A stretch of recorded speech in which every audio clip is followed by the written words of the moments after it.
Narcystyczne zaburzenie osobowości (NPD).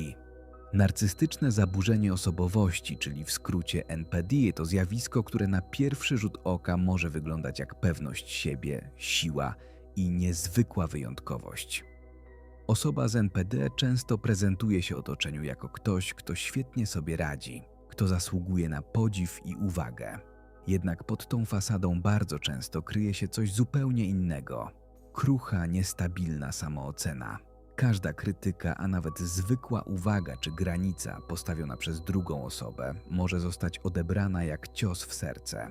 Tam, gdzie większość ludzi widzi neutralną prośbę, osoba z NPD może zobaczyć zniewagę albo odrzucenie. Dla niej to sygnał: już mnie nie szanujesz, już mnie nie podziwiasz. Dlatego tak często pojawiają się reakcje obronne, wybuch złości, ironiczne komentarze, poniżanie drugiej osoby, a czasem całkowite wycofanie się i cisza traktowana jak kara. Wszystko po to, żeby odzyskać poczucie kontroli i potwierdzić swoje znaczenie. Podobnie dzieje się w sytuacjach sukcesu. Awans, nagroda, nowe osiągnięcie to może wydawać się powodem do radości i satysfakcji.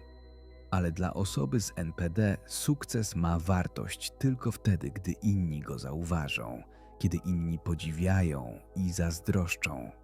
Bez tego podziwu sukces bardzo szybko traci smak, bo nie służy budowaniu wewnętrznej siły, lecz jedynie chwilowemu wzmocnieniu wizerunku. Równie mocno widać to w relacjach.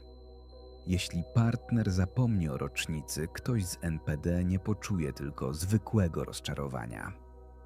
W jego oczach to może być obraza, dowód na brak szacunku i wyjątkowego traktowania. Wtedy pojawia się gniew, żądanie rekompensaty, czasem ciche karanie partnera dystansem, a czasem wymuszanie wielkich gestów, które mają na nowo podkreślić, że ta osoba jest najważniejsza. Trudne okazują się także kompromisy, kiedy partner mówi: potrzebuję trochę czasu dla siebie. Dla osoby z NPD to brzmi jak: już mnie nie chcesz, już mnie nie cenisz. Dlatego kompromis odbierany jest nie jako coś normalnego, ale jako zagrożenie utraty kontroli. Wtedy pojawia się opór, manipulacja albo całkowite odrzucenie pomysłu wspólnego ustępstwa. U podstaw wszystkich tych zachowań często leży coś bardzo delikatnego, głęboki wstyd i poczucie niedoskonałości. To właśnie ten wewnętrzny ból sprawia, że człowiek rozwija cały system obron. Wywyższanie się, kontrolowanie sytuacji, budowanie fasady siły i wyjątkowości. Bo przyznać się do tego wstydu oznaczałoby odsłonić najbardziej bolesne miejsce. Jeśli chodzi o terapię, droga bywa trudna. Osoby z NPD często nie czują, że potrzebują pomocy, albo czują się zbyt zawstydzone, żeby ją przyjąć. Ale jeśli zdecydują się na leczenie, ogromnie pomocna może być terapia poznawczo-behawioralna, czyli CBT. To właśnie w niej krok po kroku uczą się rozpoznawać swoje automatyczne myśli, zastanawiać się, czy rzeczywiście im służą i stopniowo uczyć się nowych sposobów reagowania. Podsumowując, narcystyczne zaburzenie osobowości to nie tylko wielkie ego, jak się czasem mówi potocznie.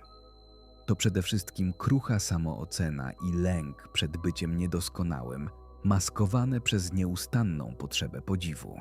Z zewnątrz może wyglądać to na pewność siebie i dominację, ale wewnątrz często kryje się bardzo dużo wstydu i poczucia, że bez potwierdzenia innych nie jestem nic wart. Jeśli to wideo wniosło coś wartościowego do Twojego życia, zostaw łapkę w górę i subskrybuj kanał. A w komentarzu napisz, jakie tematy związane z psychologią najbardziej Cię interesują.